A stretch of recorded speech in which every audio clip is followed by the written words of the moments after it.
রাজধানীর বাইরে দেশের বিভিন্ন জায়গায় ব্যাপক সংঘর্ষের মধ্য দিয়ে শাটডাউন কর্মসূচি পালন করছে শিক্ষার্থীরা। চট্টগ্রামের নতুন ব্রিজ এলাকায় আন্দোলনকারীদের সঙ্গে পুলিশের সংঘর্ষের খবর পাওয়া গেছে।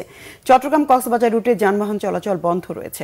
এদিকে সিলেটের শাহজালাল বিজ্ঞান ও প্রযুক্তি বিশ্ববিদ্যালয়ের বিভিন্ন হলে থাকা শিক্ষার্থীদের সকালে হল থেকে বের করে দেওয়া হয়েছে। প্রতিনিধিদের পাঠানো তথ্য ছবিতে ডেস্ক রিপোর্ট। চট্টগ্রামে মহানগরী শাহ আমানত ব্রিজ এলাকায় পুলিশের সাথে আন্দোলনকারীদের সংঘর্ষ ও ধাওয়া পাল্টা ধাওয়ার ঘটনা ঘটে। এতে পুলিশ সহ বেশ কয়েকজন শিক্ষার্থী আহত হয়। সংঘর্ষের কারণে চট্টগ্রাম কক্সবাজার মহাসড়কে প্রায় 2 ঘন্টা যান চলাচল বন্ধ থাকে। এ সময় পুলিশ সাউন্ড গ্রেনেড ও ফাঁকা গুলি ছোড়ে। এদিকে চট্টগ্রাম সরকারি মহিলা কলেজের শিক্ষার্থীরা সকালে বিক্ষোভ মিছিল নিয়ে কলেজ থেকে বের হতে চাইলে মহানগরীর খুলশী এলাকায় ছাত্রলীগ ও পুলিশের বাধার মুখে পড়ে। চাঁপাইনবাবগঞ্জে কোটা সংস্কার আন্দোলনের 5 শিক্ষার্থীকে আটক করেছে পুলিশ। রাতে 2 জনকে এবং বৃহস্পতিবার সকালে জেলা শহরের সেন্টু মার্কেট ও নিউ মার্কেট এলাকা থেকে 3 জনকে আটক করা হয়। এর আগে সমাবেশ ও মিছিলের জন্য নবাবগঞ্জ সরকারি কলেজের সামনে সমবেত হওয়ার চেষ্টা করলে পুলিশ তাদেরকে ছত্রভঙ্গ করে দেয়। বগুড়া শহরের সাতমাথায় পুলিশের সাথে কোটা বিরোধী ছাত্র আন্দোলনকারীদের সংঘর্ষ ছড়িয়ে পড়েছে আশেপাশেও। সকাল 11:30টায় আন্দোলনকারী শত শত ছাত্র লাঠিসোঁটা নিয়ে হঠাৎ করে সাতমাথা এলাকায় অবস্থান নিলে পুলিশ তাদের উপর tear shell, sound grenade, rubber bullet ছোড়ে এবং ছত্রভঙ্গ করে দেয়। এ সময় শিক্ষার্থীরা আদালত এলাকা সড়ক, স্টেশন সড়ক, পৌর পার্ক সড়কে অবস্থান নেয়।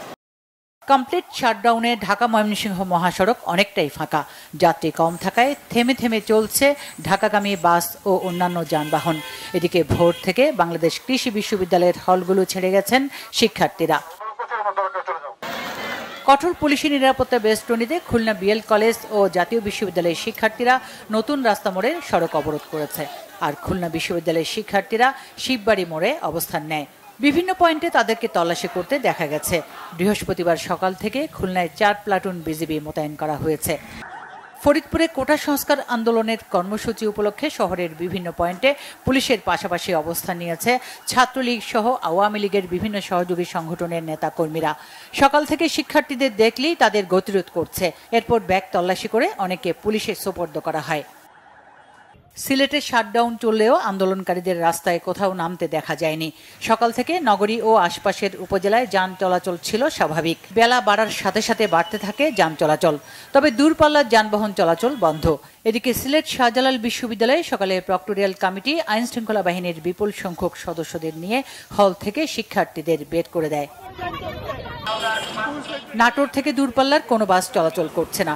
আন্তজেলা বাস চলাচল করলেও অনেক কম। Bangla Vision news desk.